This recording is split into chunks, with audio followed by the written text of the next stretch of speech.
মনোবীক্ষণ polyclinic, চিকিৎসার জগতে এক দশক। এখন এখানে সব বিষয়ে ডাক্তারবাবু একসাথে তলায়। ফোন করুন 7477999515 এই নম্বরে। ভোট মিটলেও অশান্তি মিটছে না। দিদি সন্ত্রাস ছাড়া কিছু বোঝেন না। তৃণমূল সন্ত্রাস করার মধ্য দিয়ে তাদের রাজনৈতিক জমি ধরে রাখতে চায়। ভোট পরবর্তী অশান্তি নিয়ে অধীরের নিশানায় ফের মুখ্যমন্ত্রী মমতা বন্দ্যোপাধ্যায়।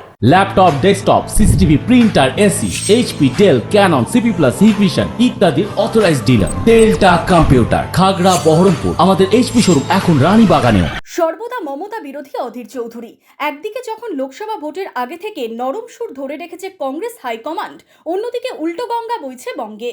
ভোটের আগে থেকেই মমতা বন্দ্যোপাধ্যায়কে তীব্র আক্রমণ করে চলেছেন প্রদেশ কংগ্রেস সভাপতি অধীর চৌধুরী।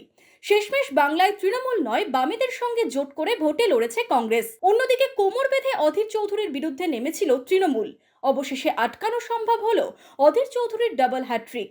রাজনীতিতে সবে পা রাখা ইউসুফ পাঠানের কাছে হারতে হয়েছে 5 বারের সাংসদ অধীর চৌধুরীকে। এখন যখন একই টেবিলে ইন্ডিয়া জোটের শরিকরা বসছেন, তখনও রাজ্যে তৃণমূল কংগ্রেসের সুপ্রিমো মমতা বন্দ্যোপাধ্যায়কে আক্রমণ করতে ছাড়ছেন না তিনি।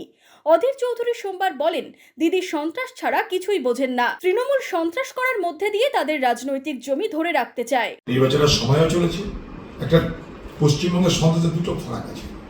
একটা নির্বাচন পূর্ব একটা সন্ত্রাস, নির্বাচনের পর একটা সন্ত্রাস। একটা pre pole violence, post pole violence. নির্বাচন হয়ে গেছে, এতগুলো আসন জিতেছে, তাও দিদির তৃপ্তি মিটছে না। সন্ত্রাস ছাড়া দিদি খুশি হতে পারে না। তৃণমূল সন্ত্রাস করার মধ্য দিয়ে তাদের রাজনীতি জমি তারা ধরে রাখতে চায়। এত সন্ত্রাস করার মধ্যে দিয়ে এটা তো প্রমাণ করছে যে মানুষের মতামতকে তারা গ্রহণ করতে পারছে না। তারা জিতেছে, তবুও কোথাও যারা যেখানে যেখানে অল্প বিস্তর হেরেছে, সেখানে এক অদ্ভুত ধরনের অত্যাচার চলছে। আপনি জানেন, গ্রামে শহরে যেখানে যেখানে জিতেছে বিপক্ষ দলের লোকেরা, সেখানে জল সরবরাহ বন্ধ করে দেওয়া হচ্ছে, বিদ্যুৎ সরবরাহ বন্ধ করে দেওয়া হচ্ছে। আপনি কোথায় আছেন? খুন তো মালদায় করলে আমরা দেখতে পাচ্ছি, বোমা ফাটছে দেখতে পাচ্ছি, কিন্তু জল সরবরাহ বন্ধ, বিদ্যুৎ সরবরাহ বন্ধ। এ কোন রাজনীতি হচ্ছে বাংলায়? আর কত নিচে নামবে বাংলা আমার জানা নেই।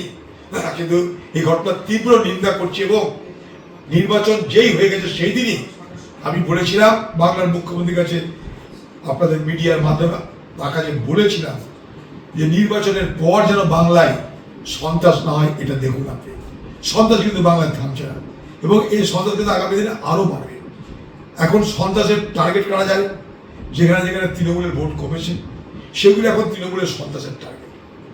এবং সে সন্ত্রাস দৈহিক না, দৈহিক, মানসিক, শারীরিক, অর্থনৈতিক, সব রকমের, সামাজিক, সব ধরনের সন্ত্রাস।